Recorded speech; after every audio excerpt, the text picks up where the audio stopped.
3, 2, 1. Greetings and salutations, fellow members of the Lateral Epicondylitis fan club. I am Apuna Hasapima Petalone, and this is my story on how I am healing my tennis elbow. Okay. Quick backstory, I am a disc golfer. I hurt my arm last summer.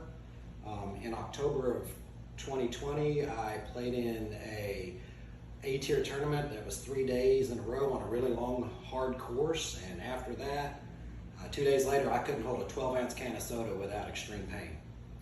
I went to my doctor, to a sports medicine surgeon, and within a couple minutes, he says, "You have tennis elbow, go see a therapist."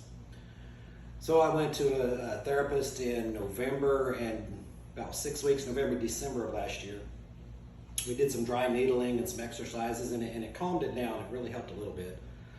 Then I went to continue to do my own exercises over Christmas. Well, it didn't work out. Come January, I felt like I was back to square one. The pain and the burning was just so intense. So I decided to try to go back to therapy. So I went to another therapist, tried to try something else, and went to a chiropractor / sports medicine guy. And, well, you fixed my back, but no help on the tennis elbow there. We did some active release therapy and some cold laser therapy and stretches and stuff, but I was making no progress there. But you did fix my back, bro. Appreciate that. So in January, late January, I went back to my surgeon. As soon as I walk in the office, the first thing he wants to do is cortisone shot. I refused the shot. I insisted on getting an MRI because I wanted to know what the damage was, so I'm not just wasting my time here. He's a pretty smart doctor. He said, "Man, I'm pretty sure this is what we're going to find." And after the results of the MRI, he was pretty right. I have about a 50% inter tear there in the tendon. He didn't recommend surgery. He said, go do some more rehab, and come back in 2 months, and we'll have to see what other options we can go to. So I went to another therapist, the third one there, and I've learned from all the therapies that nobody really knows how to heal this. Okay, not therapists. They try. We did some more dry needling and stuff, but I think I was getting a lot of bad advice, at least for me, from some of these guys. So about mid-February, I changed my routine on everything I was doing, and this is what I've been doing for about 2.5, 3 months, and my progress has been nothing short of incredible. I played 5 holes last week, mostly pain-free. Next day I was a little sore, but I spent all morning this morning out at the course just doing a lot of putting and stuff. So I come home and do my rehab and say, you know what, I'm gonna make a video because a lot of people ask for it. So the first thing you need to worry about in your body is you gotta stretch, okay? You gotta get that stretched up. I stretch my back. I'm not gonna lay down on this concrete floor and show you things. You can find videos on YouTube. In fact, almost everything I'm gonna show you today, I found on YouTube in one way or another, because I've watched probably every video on YouTube and seen the books. But this is what has worked for me, okay? So you gotta get stretched up. You gotta stretch your back, you gotta lay down, stretch your arms, just stretch your neck, get it all stretched out, okay? Once that's done, here's the only arm stretch I do, okay? I'm gonna go like this, look from this angle here, out, down, back, then I go like that, and repeat. I do this all day long in the office. I'll be talking to people doing this. In fact, I'm surprised I'm not sitting there doing this on the video. And the other thing is always make sure you do both arms, okay? Because this is your dominant arm. This arm actually started getting tennis elbow too. So I make sure I'm doing both of them, okay? That is my stretch right there, okay? The other one I like to do is stand out my window at work. That's all, again, on YouTube. Palms down. We're gonna come up, down, down. Just going to repeat this motion. Once I get back down here, I'm going to make a fist and then roll it up. Okay? Just going to keep doing this. Palms back up. Okay? That gets me nice and loose and warm. Speaking of warm, I do not use ice. I stopped using ice. Read a lot about it, a lot of the studies and the things. If you just got tennis elbow, ice helps. If you've had it for months like I do, you're wasting your time with ice as far as I'm concerned. I think it was setting me back. It impedes healing, in my opinion. Heat is the answer. I start the day in the shower with it as hot as I can get it and rubbing it. Just get it in that heat. At work, I use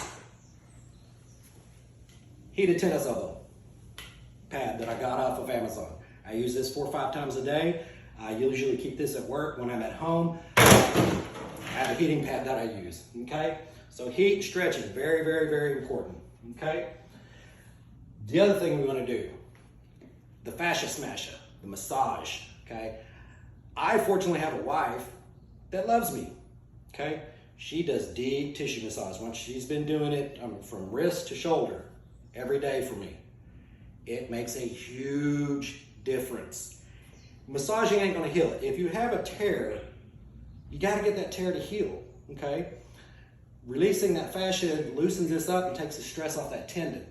The heat promotes blood flow, okay? That's gonna get it healing. If you don't have a wife who loves you enough to do that, you should divorce her. Just kidding. Some people use a ball. I found this useful. Get a ball, different ways to do it. Press it into a wall, press it down on a table, okay? Some people like to use the scrapers, the Graston technique. I don't care for this that much. It works okay. I don't have my Tai Chi ball with me. A Tai Chi ball works really well too to dig in there, okay, get that going. And then I also like to use my own, just grip.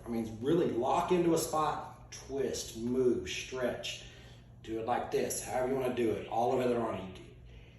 It's gonna hurt, okay? We're not just doing a light little rub. You want to get in there and dig that muscle, press it, okay? Hard smash it. That's why we call it the fascia smasher. Every day, this will make a huge difference. Exercises. This is my go-to. Looks simple, but this little guy is the go-to, okay? You can stretch with him. You'll kind of exercise with him, get loosened up with him. But this is what I do for him every day. Every day, multiple times a day. When I sit down, I like to use a chair, get this 1 foot higher than the other. I like one knee to be higher personally. You're just gonna sit that little guy down like this and we're gonna do eccentrics, okay? Eccentric exercises are what's gonna really help better with this. We're going down with the motion. What I like about the band is you can keep it nice and loose. There's really not much tension here. Pick it up, let it down. Pick it up, let it down, okay? As we get going, I'm gonna make this band shorter. Okay, now we got a good little, get it up here, nice and slow down. Okay, I love the band because you can change the tension where there's hardly any tension, and you can make it really short where there's a lot of tension here.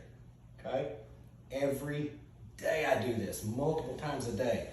When I'm feeling a little sore and achy, I'll do a fascia massage and then this, and I actually feel better. Okay, so this band is great. Any stretches you can wrap around your hands like this, okay? Just pull them soft. When you're first doing it, even just the little ones hurt. Now you're getting tight, and get a nice pull.